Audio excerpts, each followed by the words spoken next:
Agora na Banda B, um negócio que deu certo com Antônio Nascimento.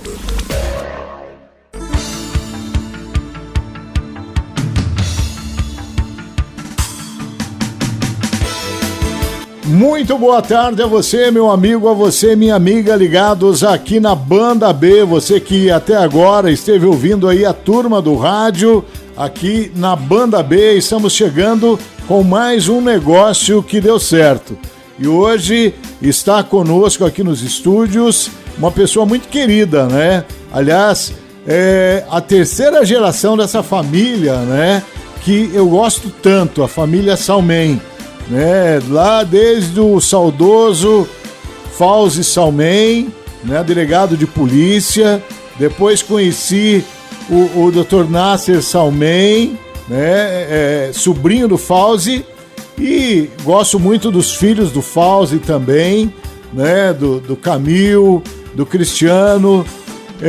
E aqui está o Dr. Igor Salmen, advogado, que é filho do delegado de polícia Nasser Salmen, né, por sua vez também sobrinho do delegado Fauzi Salmen. Doutor Igor Salmen, que prazer receber o senhor aqui no Negócio que Deu Certo. Seja muito bem-vindo nessa tarde à Banda B, doutor. Obrigado, Toninho. Prazer é todo meu de comparecer a este estúdio, conversar com vocês, em especial perante a sua pessoa. Um grande amigo da minha família, pessoa do meu apreço da minha família e de todos os ouvintes dessa rádio, com certeza. Todas as pessoas que ouvem esta rádio, com certeza gostam muito de você, Toninho. Doutor Igor, terceira geração na família, que o direito está na veia. Como é que é isso, doutor? Ao mesmo tempo que é bacana, é estranho. É estranho porque tantas outras áreas interessantes, outras áreas até mais rentáveis que o direito, mas o direito está no sangue, sim. O direito, especial o direito criminal, né? Ele está no sangue como um todo e ele vem nessa família enraizando porque as gerações que estão vindo atrás de mim também já estão na área do direito e também indo para a mesma área criminal. Doutor, como é que o senhor começou a atuar no direito? Aliás, por que o senhor resolveu cursar o direito? Foi justamente por essa influência familiar? Desde pequeno, é uma influência familiar direta, né? Cresci no meio policial, cresci com um tio policial, delegado de polícia, cresci com meu pai, delegado de polícia, com primos policiais civis, e o caminho não poderia ser outro, né? Acabei me apaixonando pelo direito, acabei seguindo os passos de toda a família, e fiz a faculdade, Toninho, e assim demos sequência a essa vida, né, no direito. Doutor, e aí o senhor fez direito porque o senhor queria advogar ou o senhor tinha uma outra intenção? Não, nunca quis advogar. A minha intenção era seguir a carreira policial, minha intenção era ser delegado de polícia, assim como meu pai, meus tios, e já que o programa, eu acredito que esta conversa venha a calhar com o programa, né?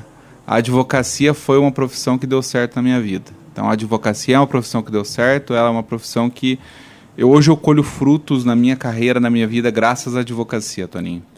Doutor, e qual foi aquele caso, assim, na sua vida, na sua carreira, né, como advogado, aquele caso que colocou o senhor na vitrine, que deu aquele up na sua carreira?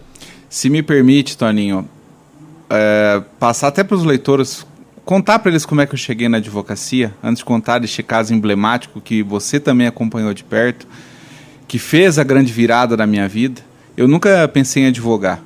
A advocacia, ela caiu no meu colo. Hoje é muito complicado para os estudantes de direito que se formam, os estudantes como um todo ficam muito perdidos, porque a faculdade ela não prepara as pessoas para serem advogados. Infelizmente, hoje nós temos várias faculdades de direito e elas simplesmente lançam as pessoas ao mercado, lançam os profissionais sem qualquer orientação, e o que nós temos cada vez mais são os jovens advogados, o mercado saturado, pessoas sem qualquer preparo e pessoas desesperadas. Desesperados porque não sabem por onde começar. E eu era para ser mais uma dessa estatística. Mais um jovem lançado ao mercado sem qualquer respaldo. Fazer um parêntese aqui, doutor, até é interessante essa sua visão, porque eu tenho a mesma visão com a faculdade de jornalismo. Quando eu cursei jornalismo, eu tenho colegas hoje que estão trabalhando em posto de gasolina, em supermercado, jornalistas formados, porque a universidade não preparou esse pessoal para o mercado, né? Eles lançam assim, e algumas disciplinas não fazem qualquer sentido ali no curso de jornalismo, pelo menos essa é a minha percepção. E é interessante porque eu fiz jornalismo, o senhor fez direito, e nós temos essa mesma visão de que a universidade não prepara pessoal de uma forma que deveria preparar para lançar esses formandos no mercado. Por favor, continue. É exatamente isso, porque as pessoas entram cada vez mais novas no mercado de trabalho, não só no mercado de trabalho, mas na faculdade. Hoje nós temos jovens com 16 anos de idade entrando, nós temos faculdades criadas, pensadas no mercado financeiro e não em nível de educação. Então, não é à toa que os órgãos de classe, né, a própria OAB, ela tem voltado muito mais nos últimos anos a capacitar e profissionalizar estes profissionais, para que eles saibam quais são os seus direitos, como é que funciona a profissão, como eles podem atuar, como eles devem atuar. E aí nós poderíamos até abrir um outro leque, né, que nós estamos formando uma geração de youtubers, tiktokers, pessoas que se formam e ao invés delas efetivamente exercerem a profissão, elas vão para as redes sociais darem aulas de algo que efetivamente elas não sabem de nada. Mas enfim, quando eu me formo, eu basicamente tinha tudo para ser mais essa estatística. Em que pese eu venha de uma família de policiais, eu não tinha amparo e respaldo nenhum, eu fui pai muito cedo, né? Eu ganhava um salário de R$ 1.200 para sustentar um filho, uma casa, saí de casa muito cedo e passei muita dificuldade, porque eu passei um período muito difícil na minha vida, Toninho. Quem acompanha um pouco da minha história sabe que meu pai ficou afastado da polícia durante 7 anos, meu pai ficou descompatibilizado da função dele, sem receber o salário de um funcionário público, que é um bom salário. Durante esse período ele foi advogar, ele foi se reinventar na profissão dele, né? E quando eu me formo, coincidentemente, meu pai ele acaba sendo reintegrado ao quadro de servidores públicos, ao quadro de delegado. Então ele acaba me deixando no escritório de advocacia. Quem pensa, falou, pai, mas que beleza, né? O pai deixou um escritório montado para o menino, com cliente. Uma carteira de clientes. Dinheiro. Bom se fosse, né? O pai ele já havia recebido todos os honorários, né? Então eu não recebi nenhum honorários.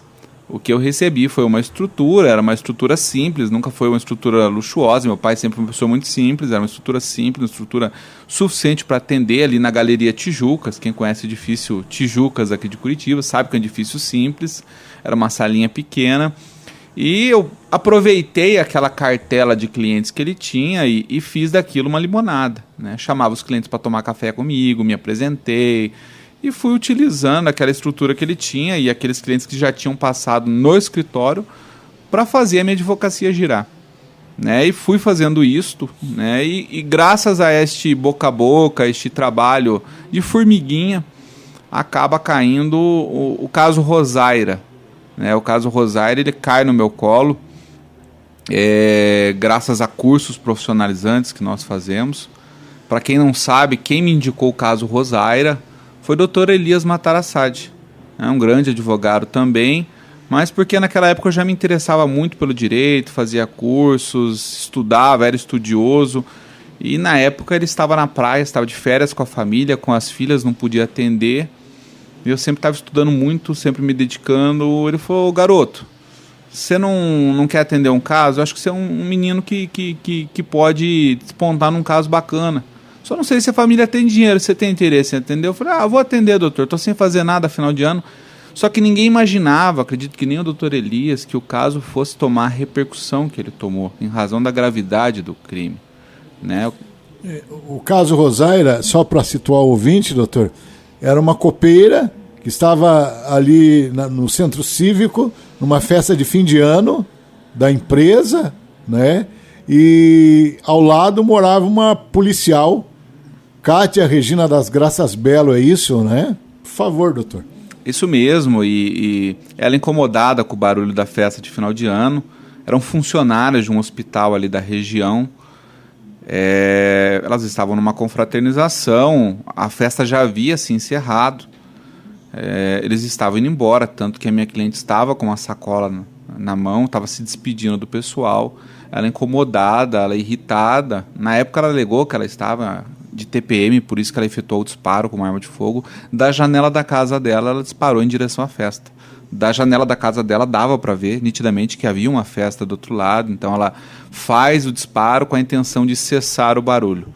E neste disparo ela acaba atingindo a cabeça da minha cliente, que ela ela chega a ser socorrida, mas vem a óbito no dia seguinte. A polícia esteve no local, né, ficou todo aquele fervor para descobrir quem teria feito aquele disparo numa região central, uma região nobre de Curitiba, né, e aí acabaram descobrindo que era uma policial civil, né. E aí vários elementos chamaram a atenção, lavaram o local do crime no dia seguinte, uma equipe que trabalhava junto com ela esteve no local fazendo varredura para ver se encontrava algum projétil de arma de fogo. O projétil que atingiu a cabeça da minha cliente nunca foi encontrado.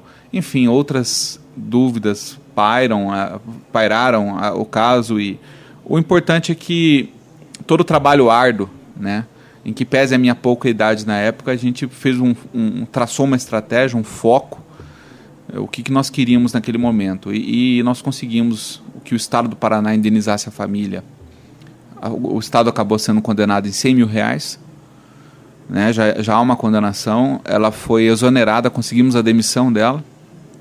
Havia uma condenação de 12 anos e recentemente, ano passado, até isso não foi noticiado, não foi ventilado, acho que é a primeira mão que a gente está noticiando isso, consegui aumentar a condenação dela para 18 anos de cadeia.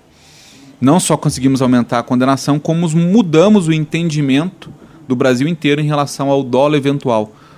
O caso Carli Filho mudou o entendimento no Brasil inteiro em relação ao dolo eventual e qualificadores, uma discussão técnica. Mudou para pior e eu consegui reverter para melhor, no caso para as vítimas, né? Eu consegui trazer um alívio para as vítimas, para o Brasil inteiro novamente, é este caso. Explicar para o ouvinte aqui que o dolo eventual, né, é quando você assume o risco de produzir aquilo, né, doutor? É 121, parágrafo 3º, é isso ou não? Perfeito. Na verdade, o dolo eventual é uma discussão técnica. O artigo 121 do Código Penal é o crime de homicídio, matar alguém. O que fizeram em relação ao crime de homicídio? Matar alguém quando alguém tem a intenção de matar alguém. O dolo eventual, basicamente, é quando a pessoa não tem a intenção de matar, mas a atividade por ela produzida, ela assume o risco do resultado morte. Então, neste caso, quando ela efetua o disparo da arma de fogo, por ela efetuar o disparo de uma arma de fogo em direção a uma festa, por mais que ela não tivesse a intenção de matar alguém, ela assumiu o risco de produzir o resultado morte. Então é uma discussão extremamente técnica. Quando eu falo do caso Carli Filho, né, para o ouvinte ele entender um pouquinho, aquele caso do deputado, né, que ele pegou o veículo dele e ele, aquele dia, ele saiu para matar alguém com o carro dele? É óbvio que não. Você, trabalhador, sai da tua casa para matar alguém? É óbvio que não. Você não acorda e fala, hoje eu vou matar alguém. Não, aquele dia o deputado também não saiu para matar ninguém. Mas a partir do momento em que ele ingeriu bebida alcoólica, empregou velocidade e outras questões que estão lá no processo, ele acabou assumindo um risco e acabou no resultado morte. Este mesmo entendimento havia sido, Toninho, utilizado para o caso da Rosaira. E eles entendem que como a pessoa não quis o resultado morte, você não pode aplicar a pena do homicídio. E você não pode aplicar a pena da qualificadora, que é a pena que vai de 12 a 30 anos. Então, num primeiro momento, a senhora Cátia estava indo a júri por um homicídio simples. Ela estava indo com uma pena de 5 anos. O que eu consegui é derrubar esse entendimento e trazer as penas do homicídio qualificado, que foi uma baita vitória. Mas eu estou falando tudo isso para que o ouvinte, né, quando a gente fala uma profissão que deu certo, e a advocacia foi uma profissão que deu certo na minha vida, para que ele se situe na importância da nossa profissão, do foco no seu trabalho, na dedicação.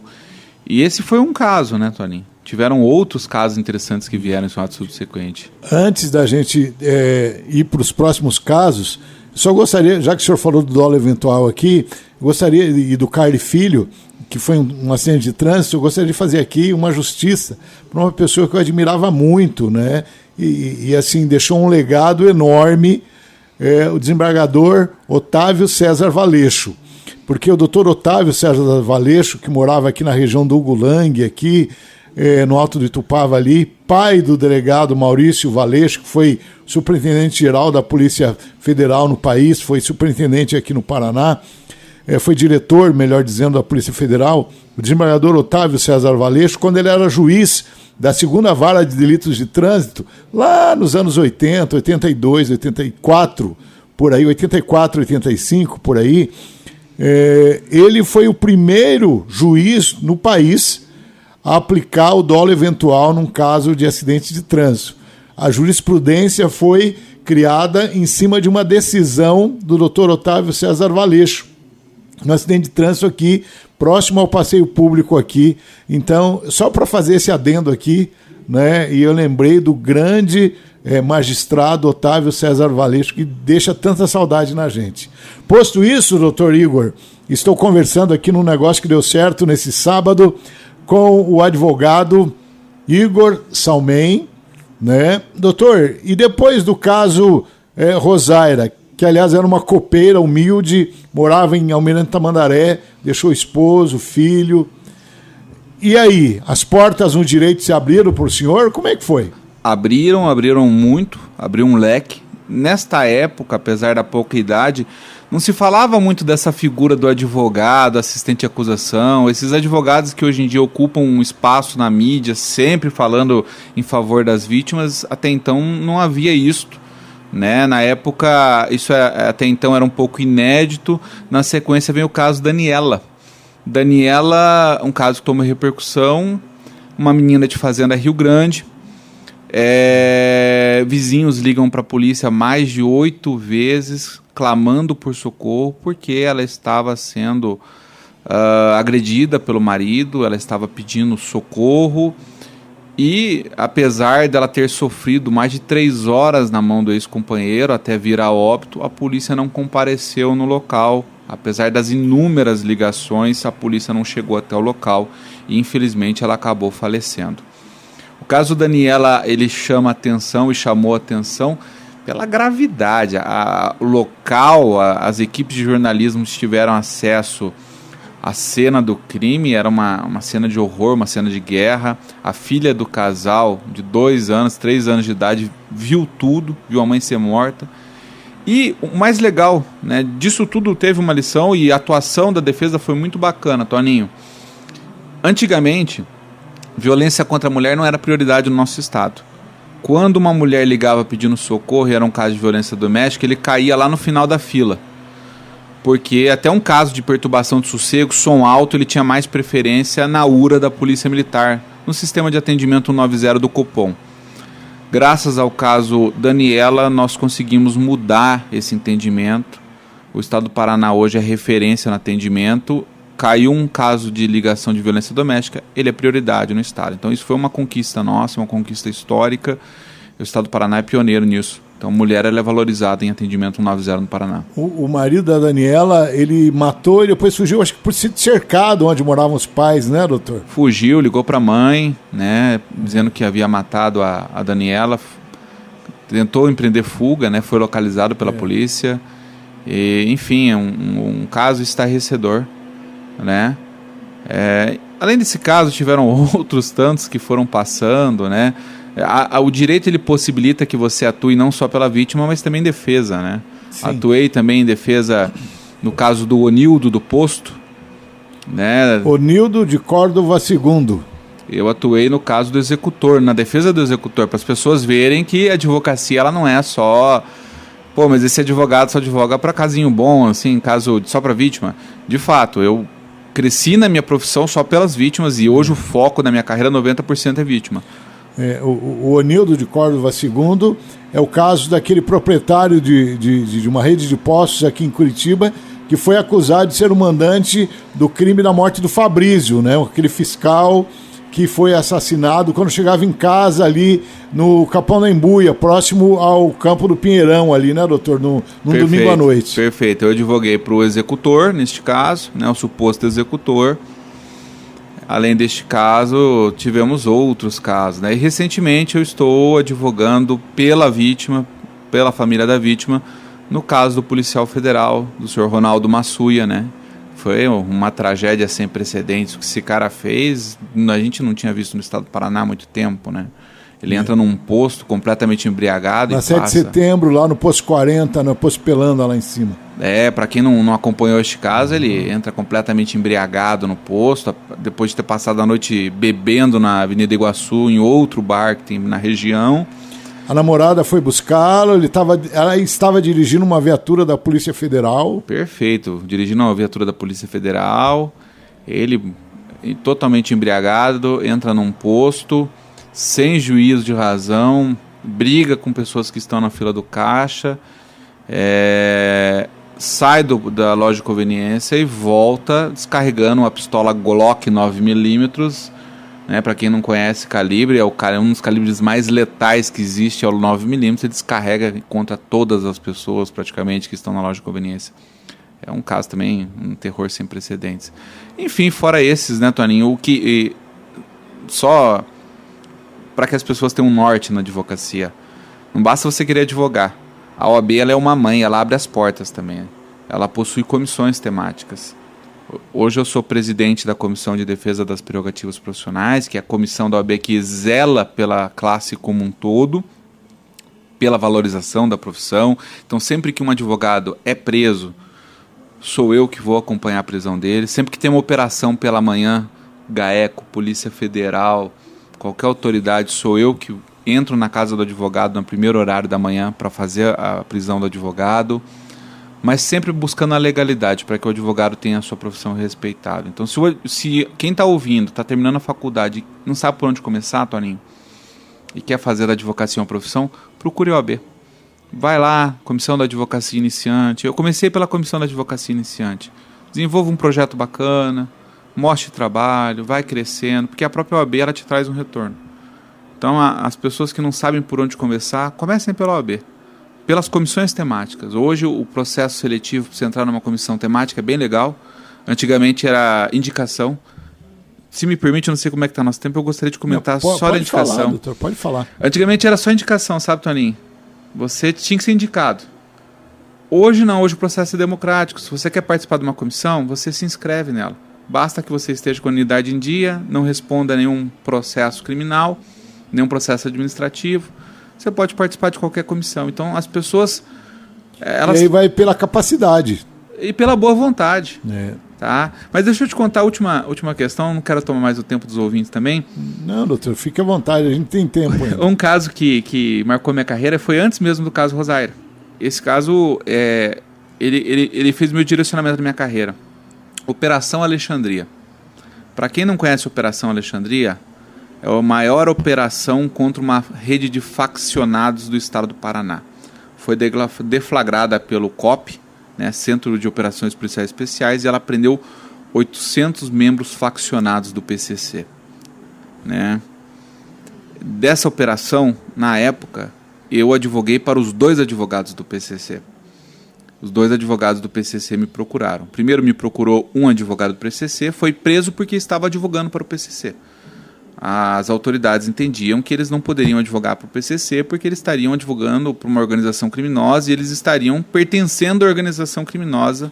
Mas é a prerrogativa do advogado? Pois é uma aberração, com todo respeito, o que eles fizeram neste caso, porque o PCC, para quem não conhece, não estou fazendo nenhuma ideologia aqui a crime, nada, tá?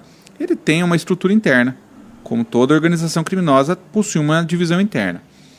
E dentro de umas divisões internas dele, uma divisão é a sintonia dos gravatas, que eles chamam, que é a divisão responsável pelos advogados, e esses advogados prestam assistência jurídica aos membros da organização criminosa. A acusação, neste caso, é de que esses advogados seriam remunerados pela organização criminosa, e o fato de serem remunerados pela organização criminosa instigaria que mais pessoas se filiassem à organização criminosa, porque eles teriam uma espécie de vantagem. Se vocês pensarem, veja, da onde vêm os honorários do advogado, desde que o advogado emita nota fiscal e tenha as suas contribuições com o fisco, com a receita em dia, não é problema do advogado. Desde que ele atue de forma ética, honesta, não é um problema do advogado. O fato dele ser patrocinado, qual que é a diferença de um advogado ser patrocinado por um homicida ou ser patrocinado, ser contratado por um traficante? Nenhuma. Os dois são criminosos. E neste caso eu fui contratado pelos advogados da organização criminosa. E muito interessante porque quando eu fui contratado, eu precisava soltar esses advogados. Eram advogados que estavam presos. Eu precisei ir no fórum. Quando eu chego ao fórum, a desembargadora na época, eu acredito que foi uma infelicidade da parte dela, ela pede para que 2 seguranças me escoltem o tempo todo no fórum. Eu acredito que ela imaginava que eu fosse de uma organização criminosa, só pode. Então 2 seguranças armados me escoltaram o tempo todo, do momento que eu entrei na sala dela até o momento que eu saí. Constrangedor, né, doutor? Constrangedor, humilhante, e aquilo, eu acho que eu tinha 2, 3 meses de OAB. Eu achava, eu não estava entendendo o que estava acontecendo, porque a OAB a faculdade não me preparou para isso. Mas aquilo me provocou a ponto de eu procurar a OAB. E foi nessa procura da OAB que eu conheci a OAB, que eu conheci a estrutura da OAB, que eu conheci a comissão de prerrogativas, que eu tive apoio da comissão de prerrogativas e virei secretário da comissão de prerrogativas e hoje estou como presidente da comissão de prerrogativas. Então eu falo para as pessoas, né? A advocacia é uma profissão que deu certo, mas tudo tem um caminho que você tem que procurar e se dedicar e sempre eu busquei fazer por onde. Doutor, apesar de ter o seu berço na advocacia criminal, hoje o seu escritório, que não é composto só pelo senhor, mas tem um corpo de profissionais, abriu o leque, né? Vocês atendem várias áreas. Como eu sou uma advocacia artesanal, sozinho, né? Eu fui evoluindo na minha advocacia, dedicando, me esforçando nos casos, e hoje, com pouco tempo de advocacia, graças a Deus e ao nosso esforço e trabalho, e aos amigos que sempre incentivam a gente, nós temos aí 8 profissionais ao todo. Temos a área trabalhista, temos a área do direito do consumidor, direito de família, né? Quem está pensando em separar, divórcio, contratos, empresarial, enfim, graças a Deus nós estamos com um leque muito grande. Nós entendemos que o mercado está muito dinâmico. Nós não podemos ficar engessados com um monoproduto, né? A pandemia esteve aí, a pandemia passou, graças a Deus superamos a pandemia, mas a pandemia mostrou para as pessoas que o monoproduto não é uma boa ideia. Pizza de mussarela é boa, né? Mas se você tiver as outras também, outros sabores para oferecer, melhor, né, doutor? Excelente exemplo, Toninho. É um excelente exemplo até para o trabalhador que está ouvindo e trabalha com um único produto, por brilhante que seja o seu produto. Cuidado, é interessante você diversificar a sua atuação, até mesmo um agricultor que trabalha com um único produto, trabalha com milho, soja, ele procura diversificar, fazer aquela agricultura de rodízio. Não é a minha área, mas para vocês terem uma noção de que até na agricultura eles não trabalham com monoproduto. No direito não é diferente. Então eu agradeço o espaço e sempre à disposição, né? Até do ouvinte que quiser tirar alguma dúvida, nós estamos aí. Doutor Igor Salmen, muito obrigado pela sua gentileza de ter tirado esse tempo para vir prosear com a gente aqui, né? Foi muito bom, rapaz, ouvir o senhor aqui, né? Eu tenho certeza que as pessoas ouviram o senhor aí falando do PCC, falando do caso Rosaira, do caso da menina lá da Fazenda Rio Grande, né? Casos que mexeram com a sociedade paranaense, né? O caso Rosaira, nossa, uma repercussão tremenda. O caso lá da Fazenda Rio Grande, uma repercussão tremenda. E o senhor ali no centro da coisa tem que ter muita serenidade nesse momento para fazer as coisas como elas devem ser feitas, né, doutor? Com certeza. Advogar não é fácil. Você tem que, ainda mais quando você advoga pelas vítimas, você tem que pegar o emocional, Quando você recebe os familiares, eles estão com uma dose emocional bem elevada, eles querem vingança, no sentido de prisão a qualquer custo, de condenação. E em alguns casos você olha, você sabe que o réu vai ser solto, você sabe que determinada estratégia não vai dar certo, você tem que pegar uma pitada de racionalidade, dosar um pouco, saber atender a família, saber conversar, saber lidar com a imprensa, né? Saber lidar com a imprensa é tudo. Saber o que você passa, o que você não passa, saber jogar o jogo, né? A imprensa é uma grande aliada nestes casos, com certeza. Doutor, muito obrigado pela sua gentileza em vir até os estúdios da Rádio Banda B para participar deste programa. A Banda B, a nossa porta não tem tramela para o senhor, viu? Tá sempre aberta, viu, doutor? A Rádio Banda B é a rádio que toca meu coração. Eu falo isso de coração mesmo, porque todas as vezes que eu precisei, em todos os casos que eu iniciei, a Banda B estava lá, a Banda B me apoiou, e no início da minha carreira, quem abriu as portas e me ensinou a olhar para uma câmera foi o Toninho, a Flavinha Barros, que não está mais aqui, mas era da Banda B. Tá aqui, ela apresenta o Jornal da Banda B ainda. Louco! Cada 15 dias ela tá aqui apresentando então, o Jornal da Banda B. Olha que coisa boa. Então eu tenho muito carinho por vocês, eu sou muito grato a vocês. Obrigado, de coração. Ok, muito obrigado ao advogado Igor Salmen. Muito obrigado a você que esteve nos ouvindo, né? Deixou a gente entrar aí na sua casa, no seu automóvel, onde quer que você esteja, né? Parou aí para ouvir a gente, ou estava fazendo aí suas atividades, estava assando a sua carne aí nesse sábado, ouvindo a gente, lavando a louça aí, né, comadre? Então, lavando a roupa. Muito obrigado mesmo pelo carinho da sua audiência. Foi muito bom contar com a sua audiência na tarde desse sábado. Eu espero você amanhã às 6 da manhã no Bom Dia Trabalhador. Uma boa tarde a todos. Fiquem todos com Deus.